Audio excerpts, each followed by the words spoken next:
Good morning बच्चों।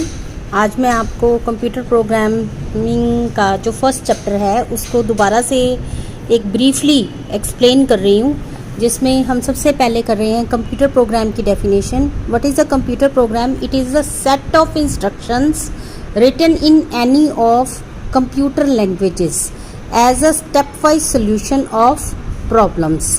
Computer program क्या है?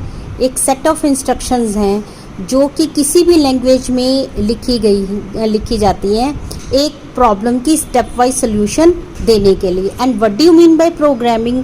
Programming is the process of planning, designing, writing, testing and maintaining these solution procedures और programs according to user need। एक user की ज़रूरत के अकॉर्डिंग जब हम एक ऐसा प्रोसेस लेते हैं जिसमें हम लोग प्रोग्राम को, कंप्यूटर प्रोग्राम को प्लान करते हैं, उसको डिज़ाइन करते हैं, उसकी कोडिंग लिखते हैं, उसको टेस्ट करते हैं, उसको फिर further on in future maintain रखते हैं, उसको हम क्या बोलते हैं? प्रोग्रामिंग। ठीक है, तो प्रोग्रामिंग में प्रोग्राम डेवलपमेंट टूल्स कौन कौन से लेते हैं? वो टूल्स जो कि आपके प्रोग्रामिंग के अंदर हम यूज़ करते हैं and that help the programmer to develop error free and efficient programs are called program development tools. वो टूल्स जो कि एक प्रोग्रामर को किसी भी प्रोग्राम को, एरर फ्री प्रोग्राम को, एफिशिएंट प्रोग्राम को डेवलप करने के लिए यूज़ किए जाते हैं,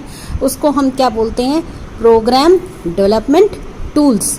ठीक है, now there is a program development cycle. किसी भी प्रोग्राम को डेवलपमेंट करने के लिए हम किन किन प्रोसेस से, स्टेप वाइज प्रोसेस से गुजरते हैं, उसको हम क्या बोलते हैं? Life cycle. First step is the program definition.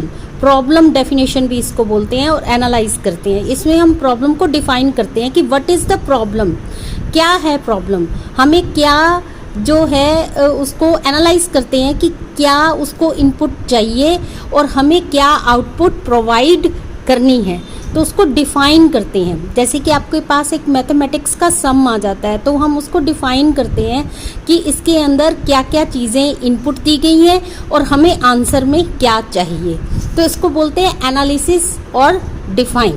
Problem definition and analysis के प्रोसेस में ये आता है। Second is the program designing.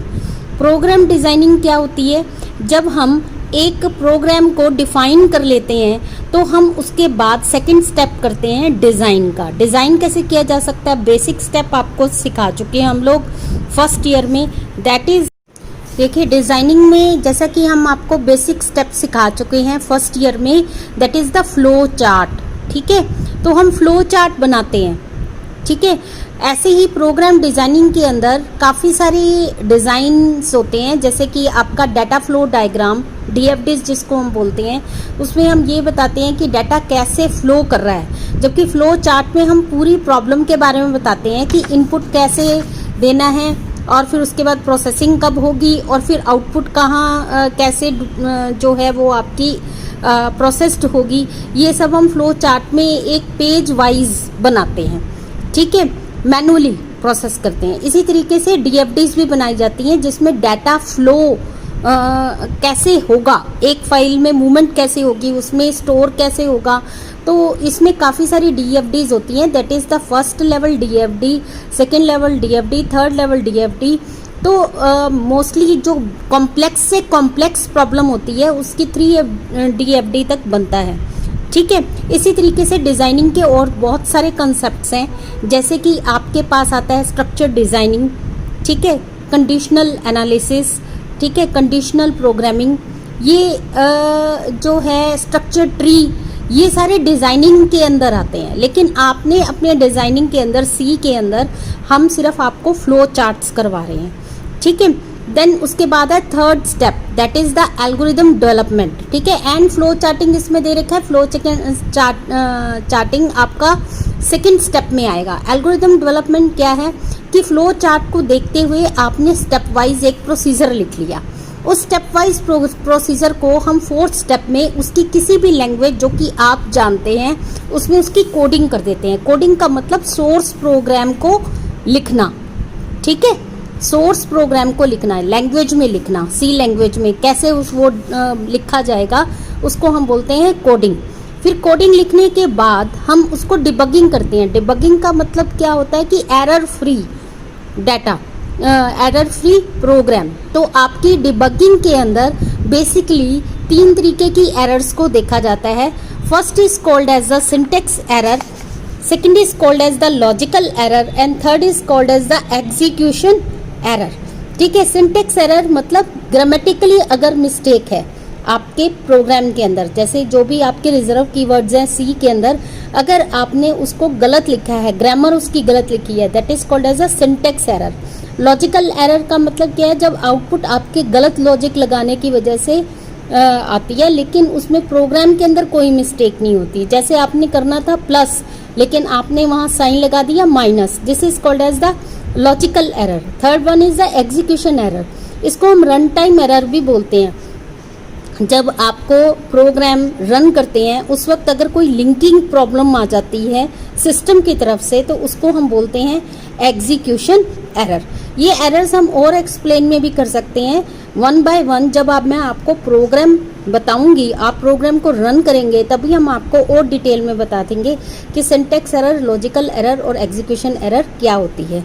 In errors से अपने प्रोग्राम को फ्री रखना यानी बग्स फ्री रखना, this is called as the debugging process. और कंपाइलेशन क्या होती है, एक बार आप डिबग कर देंगे यानी बग्स फ्री कर देंगे तो उस पूरे सोर्स प्रोग्राम को ऑब्जेक्ट प्रोग्राम में चेंज करता है हमारा कंपाइलर, यानी सी लैंग्वेज को 01 की लैंग्वेज में कन्वर्ट करने का काम करेगा compiler. This is the next step, that is the debugging and compilation. Now the next step is program testing.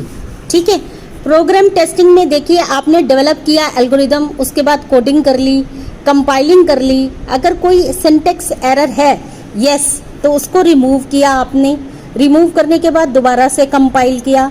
अगर फिर से कोई सिंटेक्स एरर आती है फिर से रिमूव करेंगे एरर्स, फिर कंपाइल करेंगे। अगर नहीं आती तो आप डाटा को टेस्ट करेंगे, यानी आप डाटा डालेंगे, जो भी आपका प्रोग्राम है उसके अंदर डिफरेंट टाइप के डाटा डाल के आप उसको टेस्ट करेंगे।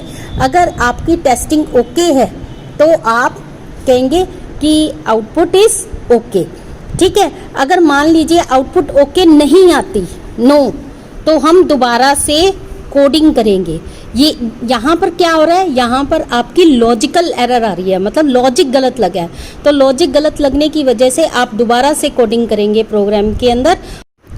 देखिए अगर आपकी आउटपुट ओके आ गई तो फिर क्या करेंगे, yes, then next step is implement the system.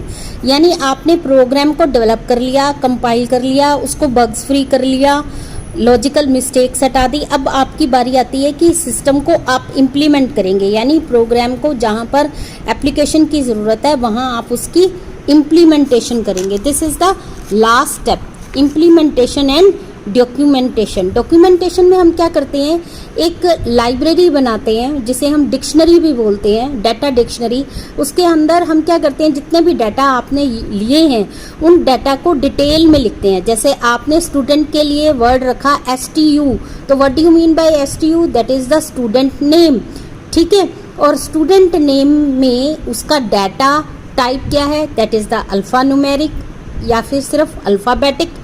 हाँ, और उसका साइज क्या है, दैट इज ऑफ 15 कैरेक्टर्स। तो ये क्या है, एक डाटा डिक्शनरी डेवलप करते हैं, this is called as the documentation. और ये प्रोग्राम किसके लिए है, ये किस फाइल में इसकी इनपुट जा रही है, ये किस तरीके का आउटपुट देता है, तो ये सारी डॉक्यूमेंटेशन प्रोवाइड की जाती है ताकि फर्दर ऑन अगर उसकी मेंटेनेंस की ज़रूरत पड़ती है प्रोग्राम की, तो जो भी कोई अननोन पर्सन या अननोन प्रोग्रामर भी आता है जिसने वो प्रोग्राम नहीं बनाया, तो उस डॉक्यूमेंटेशन की हेल्प से इसको फिर से देख सके। ठीक है, कि इसके अंदर कहाँ पर चेंज किया जा सकता है। This is called as the implementation. ठीक है, now what is a good program. एक गुड प्रोग्राम की क्या स्पेशलिटी है। एक गुड प्रोग्राम आपका एफिशिएंट होना चाहिए। What do you mean by efficient, it must be able to perform the said task in an efficient manner. जो हमने प्रोग्राम को कहा है आउटपुट देने के लिए वो वही टास्क परफॉर्म करे, ठीक है। Next is the reliable. A computer program must have proper reliability, means it must provide correct output in each and every case. हर एक केस में वो आपका करेक्ट आउटपुट दे, ठीक है। This is called as the reliability. यानी हर तरीके का डाटा अगर आप डालते हैं, चाहे वो लाइव डाटा है, चाहे वो ऑफ डाटा है, ऑफलाइन डाटा है, आप उसको जैसे मर्जी जिस मर्जी केस में डाटा दीजिए वो आपको आउटपुट करेक्ट प्रोवाइड करेगा। This is called as the reliability. Next is the flexibility. Flexibility का मतलब क्या है कि आप उस प्रोग्राम को एक से ज़्यादा पर्पस के लिए यूज़ कर सकते हैं, उसका जो डाटा है वो फिक्स नहीं होगा, ठीक है। This is called as the flexibility. Extensible, यानी अगर एक प्रोग्राम को ज़रूरत पड़े तो हम उसको एक्सटेंड कर सकते हैं फर्दर होम, ठीक है, according to our requirements. This is called as the extensibility. Next is the portable. एक प्रोग्राम जो गुड प्रोग्राम होता है वो पोर्टेबल होता है। It means it can be execute in different types of machines, different platforms. Different platforms का मतलब different operating systems, ठीक है। यानी वो आपका मशीन डिपेंडेंट नहीं होता, मशीन इंडिपेंडेंट होता है। This is called as the portability. Next is the integrity. Integrity is that property of the program that supports the changes at any place. If a change disturbs an entering output in bad way, then the program is lacking property of integrity.